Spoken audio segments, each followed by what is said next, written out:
Hello guys, welcome back to photographytamizha YouTube channel. இன்னைக்கு இந்த வீடியோல நம்ம எதை பத்தி பார்க்க போறோம் அப்படினா ஷட்டர் ஸ்பீடுனா என்ன அப்படினா பார்க்க போறோம். DSLR சீரிஸோட 3வது எபிசோட் தான் இந்த எபிசோட். போன வீடியோல நம்ம எதை பத்தி பார்த்திருந்தோம்னா ISO னா என்னன்னு பார்த்திருந்தோம். ஃபர்ஸ்ட் எபிசோட்ல வந்து நம்ம DSLR கேமரா இல்லனா சாதாரண கேமரா, ஆக்ஷன் கேமரானா என்னன்னு பார்த்திருந்தோம்.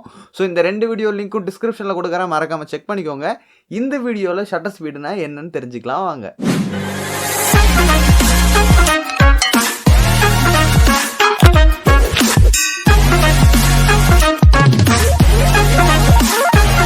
ஒரு DSLR வச்சிருக்கோம் அப்படின்னா அதில் இருக்கக்கூடிய ஒரு ஃபோட்டோவுக்கு தேவையான எக்ஸ்போஷர், அதாவது ஒரு பிரைட்னஸ் அப்படின்னு வச்சுக்கலாம். எக்ஸ்போஷர் எவ்வளோ பிரைட்னஸாக இல்லை எக்ஸ்போஷரோட அந்த ஃபோட்டோ இருக்கணும் அப்படின்னு தீர்மானிக்கிறதுல இந்த ஷட்டர் ஸ்பீடுக்கும் ஒரு பங்கு இருக்குது. ஸோ இந்த ஷட்டர் ஸ்பீடில் ஷட்டர் கவுண்ட் அப்படின்னு ஒரு விஷயம் இருக்குது. நீங்கள் ஒரு DSLR வாங்குறீங்க அப்படின்னா, செகண்ட் ஹேண்ட் வாங்குறீங்க அப்படின்னா இந்த ஷட்டர் கவுண்ட் பார்த்து வாங்குங்க அப்படின்னு சொல்லுவாங்க. ஸோ எதுக்கு இந்த DSLRல ஷட்டர் கவுண்ட் ரொம்ப இம்பார்ட்டண்ட்டாக இருக்குது. ஷட்டர் கவுண்ட் அப்படின்னு என்னென்னு பார்த்தீங்கன்னா, நம்ம கேமராவில் ஷட்டர் அப்படின்றது நான் இப்போ ஸ்க்ரீனில் போட்டு காட்டுறேன். ஒன்று வந்து டப்புன்னு அடிக்கும், அதுதான் வந்து ஷட்ரு. ஒரு திரை மாதிரி இருக்கும். ஸோ அது வந்து இப்போ இவ்வளோ லைட்டு உள்ளே வந்துட்டுருக்கு. நான் இப்படி என் கை வச்சு மறைக்கும்போது எவ்வளோ லைட்டு உள்ளே வருதோ அதை வந்து கேமரா வந்து சேவ் பண்ணி வச்சுக்கும். ஸோ இதுதான் ஷட்டரோட வேலை. இந்த ஷட்டரோட வேலை இந்த லைட் அடிக்கிறதா இருந்தாலும் அது எத்தனை தடவை அடிச்சிருக்கு அப்படின்றது தான் ஷட்டர் கவுண்ட் அப்படின்னு சொல்லுவாங்க. இப்போ நீங்கள் ஒரு பேசிக் கேமரா வச்சுருக்கீங்க அப்படின்னா உங்களோட ஷட்டர் கவுண்ட் வந்து நீங்கள் செக் பண்ணிக்கணும். ஏன்னா 1,00,000க்கு மேலே பேசிக் கேமராவில் வந்து 1,00,000க்கு மேலே போனால் உங்கள் ஷட்டர் கம்ப்ளைண்ட் ஆகும், அதை வந்து ரீப்ளேஸ் பண்ணணும். அதே மாதிரி ப்ரொஃபஷனல் கேமராவில் 5,00,000க்கு மேலே நம்ம ஃபோட்டோ எடுத்துட்டோம் அப்படின்னா அதுக்கு மேலே எப்போ வேணாலும் ஷட்டர் வந்து கம்ப்ளைண்ட் ஆகும். ஸோ அதை வந்து நம்ம வந்து ரீப்ளேஸ் பண்ணணும். ஸோ இது வந்து தெரிஞ்சு வச்சுக்கோங்க. ஒரு செகண்ட் ஹேண்ட் கேமரா வாங்குறீங்க, ஒரு பேசிக் கேமரா வாங்குறீங்க அப்படின்னா ஒரு 20,000 30,000க்குள்ள ஷட்ரு முடிஞ்ச கேமராவாக வாங்கலாம். அது வந்து நமக்கு கொஞ்ச நாள் யூஸ்ஃபுல்லாக இருக்கும். நம்ம கொடுக்குற காசுக்கு கொஞ்ச நாள் ஒர்த்தாக இருக்கணும் அப்படின்னா இந்த ஒரு அமௌண்ட் ஆஃப் ஷட்டர் இருக்கிறது வாங்கிக்கோங்க. ஒரு ப்ரொஃபஷனல் கேமரா 5D Mark 4லாம் வாங்குறீங்க அப்படின்னா ஒரு 1,00,000 1,50,000 2,00,000 ஷட்டர் முடிஞ்ச கேமரா வாங்கினாலும் அதில் இன்னும் 3,00,000 ஃபோட்டோஸ் வந்து நம்மளால் எடுக்க முடியும். ஸோ இதை வந்து மைண்டில் வச்சுக்கிட்டு ஷட்டர் கவுண்டோட இம்பார்ட்டண்ட்டை தெரிஞ்சுக்கோங்க. ஸோ ஷட்டர் ஸ்பீடு அப்படின்னா நான் முதல்ல சொன்னேன். இப்போ இப்படி ஒரு லைட்டு வந்துகிட்டே இருக்குது, டக்குன்னு கை வச்சு மறைக்கும் போது எவ்வளோ லைட்டு உள்ளே வந்து பாஸ் ஆகுதோ அதை வந்து கேப்சர் பண்ணி நம்ம ஃபோட்டோவில் வந்து இன்க்ளூட் பண்ணுறது தான் இந்த ஷட்டர் ஸ்பீடோட வேலை. ஸோ இந்த ஷட்டர் ஸ்பீடு வந்து எப்படி வந்து ரெப்ரசன்ட் பண்ணுறாங்க அப்படின்னா 1 பார் போட்டு ரெப்ரசன்ட் பண்ணுவாங்க. இந்த பக்கம் செகண்ட்ஸில் இருக்கும். ஸோ உங்கள் கேமராவில் வந்து நீங்கள் பார்த்துருப்பீங்க 1 போட்டு இப்படி 2 கோடு போட்டிருக்கும். இந்த கோடு போட்டிருந்தா என்ன அர்த்தம் அப்படின்னா செகண்ட்ஸ் அப்படின்னு அர்த்தம், 1 செகண்ட்ஸ்னு அர்த்தம். இப்போ 5 போட்டு இப்படி 2 கோடு போட்டிருந்தா என்ன அர்த்தம்னா 5 செகண்ட்ஸ்னு அர்த்தம். ஸோ இந்த செகண்ட்ஸ் வந்து எதுக்கு அப்படின்னு பார்த்தீங்கன்னா, நம்ம பார்த்தோம்ல இப்போ இந்த ஷட்டர் வந்து இப்படி மூடுறதுக்கு எடுக்கிற டைம் தான் அந்த 5 செகண்ட். ஸோ இந்த 5 செகண்ட் ஆகும் இப்படி க்ளோஸ் பண்ணுறதுக்கு. அப்புறம் இதுக்கப்புறம் 1 பார் போட்டு 100 200லாம் 300 போட்டிருக்காங்க அப்படின்னா, இப்போ ஒரு கேக் இருக்குது அப்படின்னு வச்சுக்கோங்களேன். அதை வந்து நம்ம 4ஆக கட் பண்ணிவிட்டு அதில் ஒரு பீஸை மட்டும் எடுத்தோம் அப்படின்னா அதை வந்து எப்படி எழுதுவோம், 1 பார் 4 அப்படின்னு எழுதுவோம். ஏன்னா 4 பீஸில் ஒரு பங்குன்னு எழுதுவோம். ஸோ அதே மாதிரி தான் ஒரு செகண்டு டிவைடட் பை 1000 அப்படின்னா இந்த ஒரு செகண்டை 1000மாக டிவைட் பண்ணி அதில் இருக்க ஒரு பர்டிகுலரான வேல்யூ தான் இந்த 1 பார் 1000. அதாவது உங்களுக்கு புரியுதா அப்படின்னு தெரில, நான் சொல்கிறது வந்து சிம்பிளான கணக்கு தான். இந்த கேக்கை வந்து மைண்டில் வச்சுக்கோங்க. ஒரு கேக்கை 1000மாக வெட்டிட்டு அதில் இருக்க ஒரு பீஸ் மட்டும் எடுத்தோன்னா அதோட வேல்யூ என்னவா இருக்குமோ அதுதான் 1 பார் 1000 அப்படின்றது. ஸோ இந்த ஷட்டரோட டைமிங் அதை வந்து தெரிஞ்சு வச்சுக்கோங்க. நம்மளோட ஃபோட்டோ வந்து ரொம்ப பிரைட்டாக இருக்குது, நம்மளோட ஃபோட்டோ ரொம்ப டார்க் ஆயிடுச்சு. இதுக்கு காரணம் என்னன்னு பார்த்தீங்கன்னா ஷட்டர் ஸ்பீடு தான். இதுக்கு எப்படி ப்ரோ ஷட்டர் ஸ்பீடு காரணமாகும் அப்படின்னு கேட்டிங்கன்னா, வெளியே இருக்கிற லைட்டை உள்ளே வந்து அப்சர்வ் பண்ணி ஃபோட்டோவில் அப்ளை பண்ணுறது தான் அந்த ஷட்டரோட வேலை. ஓகேவா? ஸோ இப்போ வந்து வெளியே இருந்து நீங்கள் ரொம்ப லைட்டை உள்ளே எடுத்துட்டீங்க அப்படின்னா உங்கள் ஃபோட்டோ என்ன ஆகும், ரொம்ப பிரைட் ஆயிரும். அதே மாதிரி கம்மியான அளவை உள்ளே வந்து எடுத்துக்கிட்டீங்க அப்படின்னா உங்கள் ஃபோட்டோ வந்து டார்க் ஆயிரும். ஸோ இந்த ஷட்டர் ஸ்பீடில் வந்து எப்படி வந்து நம்ம பிரைட்னஸ் அட்ஜஸ்ட் பண்ணுறது அப்படின்னா, உங்கள் எல்லா கேமராலையும் இப்படி ரோல் பண்ணுற மாதிரி ஒரு பட்டன் இருக்கும். ஸோ இதுதான் வந்து ஷட்டர் ஸ்பீடை வந்து நம்ம சேஞ்ச் பண்ணக்கூடியது. ஸோ ஷட்டர் ஸ்பீடு நான் முதல்ல சொல்லிட்டேன், 5 செகண்ட் கொடுத்தீங்கன்னா அது மெதுவாக தான் க்ளோஸ் ஆகும். 1/200லாம் கொடுத்தீங்கன்னா படார்னு க்ளோஸ் ஆயிரும். ஸோ இதனால் வந்து பிரைட்னஸ் வந்து வேரியன்ட் படும். இப்போ நீங்கள் வந்து 5 செகண்ட் கொடுத்தீங்கன்னு வச்சுக்கோங்க, உங்கள் ஃபோட்டோ வந்து ரொம்ப பிரைட்டாக இருக்கும்.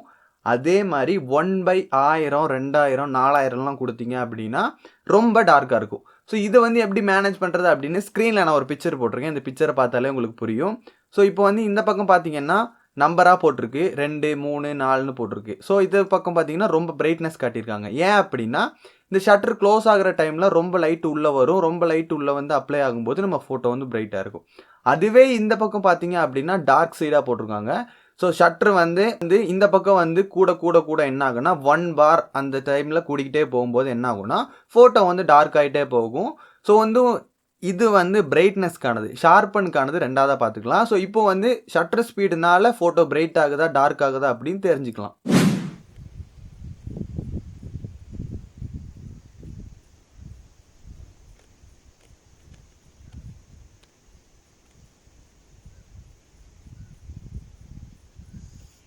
ஃபோட்டோ வந்து பிரைட் ஆகிறதும் டார்க் ஆகிறதும் ஷட்டர் ஸ்பீட் காரணம் இப்போ உங்களுக்கு புரிஞ்சிருக்கும். அடுத்து வந்து என்ன பார்க்க போகிறோம்னா ஷார்ப்பான ஃபோட்டோவும் ஷேக்கான ஃபோட்டோவுக்கும் காரணம் ஷட்டர் ஸ்பீடு தானே அப்படின்னு தான் பார்க்க போகிறோம்.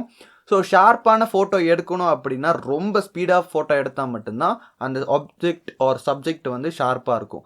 அதுவே கொஞ்சம் கேமரா இப்படி ஷேக் ஆயிடுச்சு அப்படின்னா என்ன ஆகும், அது வந்து பிளர் ஆயிரும் ஆர் ஷேக் ஆயிரும். பிளர் வந்து ஃபோக்கஸு, இது வந்து கொஞ்சம் ஷேக் ஆயிரும்.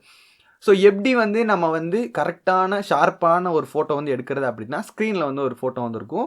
ஸோ இந்த ஃபோட்டோவில் நீங்கள் பார்க்கும்போது உங்களுக்கு தெரியும். இந்த பக்கம் இருக்கிற நம்ம டைமிங், அதாவது 1 செகண்டு 2 செகண்ட்லாம் பார்த்தீங்க அப்படின்னா நம்ம எடுக்கக்கூடிய ஃபோட்டோஸ் எல்லாம் என்ன ஆகுதுன்னா ஷேக் ஆகுது.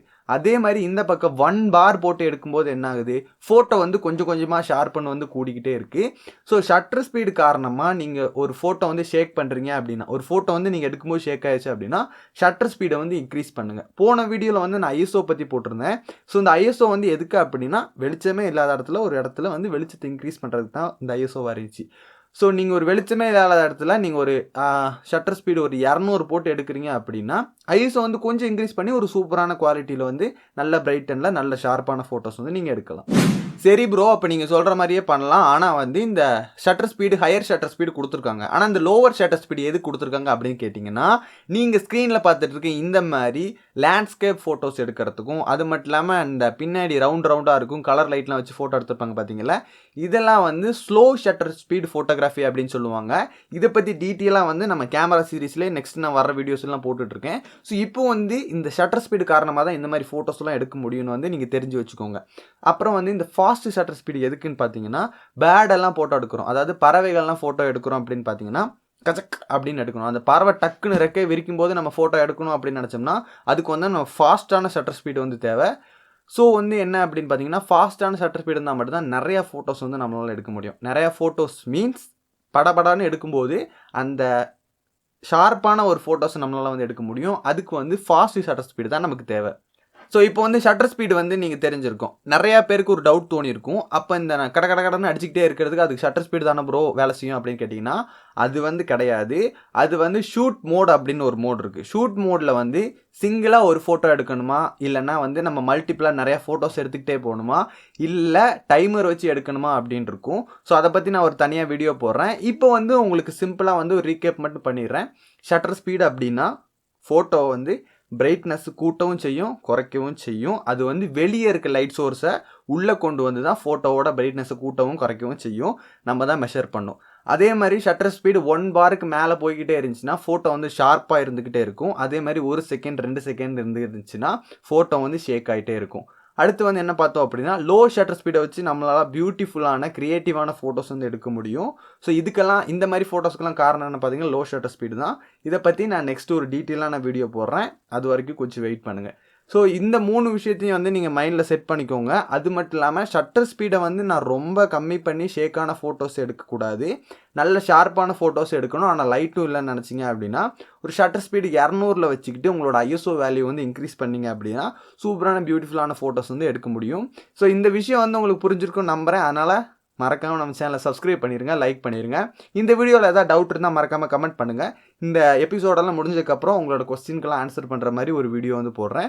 ஸோ நெக்ஸ்ட் வீடியோவில் வந்து நம்ம அப்பச்சரை பற்றி பார்க்கலாம். ஏன்னா நேற்று ஐஎஸ்ஓ பார்த்தோம், இன்றைக்கி ஷட்டர் ஸ்பீடு பார்த்தோம், நாளைக்கு அப்பச்சர் பார்த்தோம் அப்படின்னா எக்ஸ்போஷர் ட்ரையாங்கிளில் வந்து இந்த 3 விஷயத்தையும் கவர் பண்ணிடலாம்.